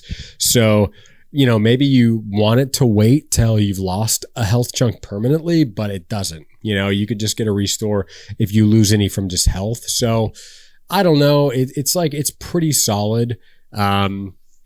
I just think it's really random. It's really situational. I like to have it, you know, it's just a nice like, oh, sick, I have that. But I'm not psyched about it. I think it's A, you know, in regards to these, but it might even be B. I'll leave it an A for now. Relentless description: your hunter won't lose a health chunk when downed. Absolutely S tier. Maybe even better than Death Cheat, just because it keeps you in the game. It keeps you in fights. No, that's kind of crazy. We'll do Death Cheat because you keep the entire hunter. Relentless, you just keep one health chunk. But it's super solid. I love finding Relentless. You know, it's totally an S tier burn trait. These are all going to be really high, obviously, just because they're really random and rare and exciting to find. So they're all going to be really good. But yeah, Death Cheat and Relentless are certainly a cut above Rampage. But something that's below Rampage, Remedy. Remedy's going B. It's super average. I'm not that excited when I find it. It's fine. You know, I just like, I don't want to have to remember where a trait is to activate this. Obviously, you could remember where you found Remedy, but that's such a situational way to find health. I wish there was a better way to do this. Like, I don't even know how they could do it. I don't want to spend the brain power to try and fix the trait, but I just don't think it's that exciting. The description is: using Dark Sight, interact with a trait spur within range to trigger a restoration effect, similar to banishing for your team's hunters 25 meters. Now, this was sick when they first introduced it, because the trait spurs were actually on the supply carts, but that's not a guarantee now. You know, sometimes you'll find one. So you can maybe go to supply cart. You're like, oh, that's a guaranteed trait spur that I can use Remedy with. That's not the case anymore. When they first introduced it way back, I think it was like when they did Rain as well. I might be wrong about that. Somebody can let me know in the comments, but I think it was alongside when they introduced Thunder Shower, or whatever it's called, Thunder Shower, I think. When they first introduced that, I think they introduced Remedy, and there was trait spurs on every single supply card, I believe. So back then it was much better because you always knew where you could find a trait. Now it's kind of random, or you got to go all the way back to where you found Remedy. It's fine. It's fine. I'm not that excited when I find it. I usually don't pick it up unless it's completely free and I have a ton of slots. So it's fine. It's totally fine. Now, moving on to the Scarce traits. These are similar to Burn in that they can only be attained in a mission, much like Burn traits, aside from Necromancer. But these, you don't lose the effect when you actually use the effect. So for example, Berserker, you always have this description: all melee attacks do double damage. So once you get Berserker, that's always how it is. So I think that's pretty solid if it's free. Now, again, I'm not considering cost, because usually these are random pickups. They don't cost money. During the event, they can cost money, but generally speaking, you're just going to find them randomly. So if I found Berserker, I think that's pretty sick, because it really helps with bosses. Really helps with conserving stamina if your stam shot's out or whatever the case may be. You can, like with a knuckle knife, which is what I always use, you can light attack zombies, take them out like that. You don't have to heavy attack, so reduces the noise you make, reduces the stamina it takes. Much more effective on hunters as well. That's a guaranteed knuckle knife kill if you stab somebody, or again with bosses. It's just, there's a lot of value in this one, and we're not considering the cost. It's just if you find it. So I think it's solid. It's an A tier, not S. Shadow, I think, has got to be S tier. As far as where it ranks among these, really not even that worried about this, but I think it's probably above these only because it's way more universal. There's pretty much always AI around you. Death cheat, you have to die to use it. Same with Relentless, or you could get burned or whatever. Or actually, does Relentless work when down? Yeah, it's just when you die. So these two are situational to only being downed. So Shadow is way less situational. There's almost always AI around you, and there's cool stuff you can do with it. You know, just like sitting in a bunch of zombies. You know, the enemy team's not going to think anybody's there because there's zombies up. You know, if maybe they have witness, oh, the zombies are all still up or whatever. You're just chilling there. They don't know, whatever the case may be. You can just, you know, do a lot more risky movement too. Maybe there's a meathead in a compound, you know, you can just run by it. He's not going to attack you. He can't see you. He can hear you, so he'll make the noise. But, you know, armoreds, spiky armoreds, all these things, like you can do a lot more rotates and risky maneuvers with Shadow, which is why I like it. Shadow Leap. This trait is so cool, man. Literally teleportation trait, similar to Shadow in that you can pretty much always use it because there's most of the time AI. This trait is completely elite. Description: using Darksight, channel a monster within range to jump to its location and kill it instantly, excludes targets. So, you know, things like bosses. I don't think this works on meatheads anymore. I think they nerfed it. It used to, doesn't anymore. Even still, though, the kinds of cool rotates you can get with this trait of just like, I'm suddenly halfway across the compound and the other team has no idea where I went, unless maybe they have witness or they heard you move. It's crazy. The rotates you can do, the plays you can make with Shadow Leap are insane, you know, and you literally just, you teleport. It's crazy. Like, it's like a Destiny ability or like a MMO ability or something. Like, it's a crazy trait. You know, I love finding it. It's super fun. During this current event, if you have Shadow Crush, you can't use it. So kind of a drawback there, but that's not always going to be the case. I'm not counting event-specific traits. In general, Shadow Leap, I believe is the best burn/scared trait aside from, you know, Necromancer, but that's kind of a different ballgame. As far as the ones you can find, I think Shadow Leap's the coolest, the most fun to use, the most interesting and unique trait, maybe in the whole game. So I just think it's really cool. That is it. Okay. That concludes ranking all the traits. So I'm going to just finalize this list and then we'll take another quick break and then I'll get into what I believe is the best trait. We'll highlight that and then we'll get out of here. So just one last glance at this. Nothing should have changed just because I didn't include the burn and scares traits in the base ranking, but I just want to look through this one last time, see if there's anything I might change. I'm honestly looking at Lightfoot and feeling like that's a really hot take to have it in B. Oh man, I think it is an A trait, man. I just think it needs to cost less. Okay. I think it really should be here. I just think it needs to be 4, not 5. Okay. I really think you can make some sick plays with it. Obviously the silent crouching, I get it. I know I'm going to hear about it. I get it. But I just think being able to go up ladders and vault and move very quietly is really effective in this game. So I do think it's an A trait. I'm comparing it to what it used to be during bunny hop days. And that was obviously way better. Whether or not you think that was an exploit is kind of beside the point. It was still super good. So I'm kind of comparing it to that. What it is currently, not that great. I get it. The solo thing. Okay, whatever. I still think it's an A trait. I just wish it cost 4. I think that would be pretty fair. That's my advice. That's what I think. Whatever. We'll move it into A, man. That's fine. Resilience, that's fine. That's all good. Levering, you know, again, with some of the changes to ammo, Centennial Bleed, I think B is fine for levering. They also upped the price. Before it was A for sure, high A for sure. Before they nerfed the price, made it more expensive. all this is looking pretty good. You know, B tier just looks good to me. I'm not super worried about where we actually put all these in B tier. I'm trying to kind of rank them, but I'm not super worried about it. These are all just really good traits. That's how I would, you know, say B, really good. You know, this is just really good trait. It's always going to be nice to have, you know, but they're not elite, you know. C is just kind of average, same kind of thing, like, you know, nice to have. Like, I'm not that excited about it.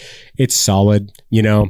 Looking at this, yeah, I think this is pretty good. Yeah, this is probably above a salient, to be honest. Steady aim, yeah, that all makes sense to me. These, I don't care, man. These are terrible in my eyes. Sorry if you disagree. They're just horrendous. It is what it is. That's my opinion. I'm sticking to it. Okay, we're locking this in. This is our tier list. Now, we're going to take one more quick break here, and then I'm going to come back. I'm going to show you what I believe to be the best trait in Hunt Showdown 1896 and why, and then we'll get out of here. So I will be doing that right after this break right now. All right, y'all, this is it. The moment you've been waiting for. We're not going to delay this. You want to know what the best trait in Hunt Showdown 1896 is, and I'm going to tell you. All right, maybe if you've watched me before, you might already know what I'm going to say, but taking everything into consideration, the cost of this trait, how many situations you can use it in, how usable it is. It has a solo effect on it as well. It doesn't cost too much, like I was saying. It's absolutely elite. I pick it every single game. It's the first trait I always make sure I have, whether I'm solo or with teammates, and that's why the best trait in Hunt Showdown 1896 is Necromancer, baby, and it's not even close, all right? Like I say, this is the trait that I take in every game. First pick, you know, it's usually Necro and then Quartermaster. It's kind of, Surefoot's kind of outweighing Quartermaster lately. I kind of spoiled it, you know what I mean? I hid this in plain sight throughout the video. I wanted it to be up there so that the keen-eyed would be like, is Necromancer the best trait? And it is, baby. It is the best trait. We are sticking to it. The fact that they added this was already an S tier trait. Okay, the fact that you could res people from afar in Darksight in fights, keep your teammates alive, you know, that way, not alive, but you know what I mean, get them back into the fight. It was already an S tier trait with that. I think they also lowered the cost, if I'm not mistaken. I could be. It might have always been 4. I can't remember for sure. But only 4, that's nothing for what it gives you. And now that they added the solo effect, you can get up as a solo with this trait. It's ridiculous, okay? It's insane. And that's why the best trait is Necromancer, okay? And like I say, it's not even close. I think there's quite a gap for me here. It's probably these two are vying for 1 and 2 for me and how I play. And then these are a bit lower. They're still S tier, still top tier, still elite, but Necromancer is just insane, man. It's insane. I don't know how you get away from it. I don't know how you argue it. I'm sure you will, and I want to hear your thoughts.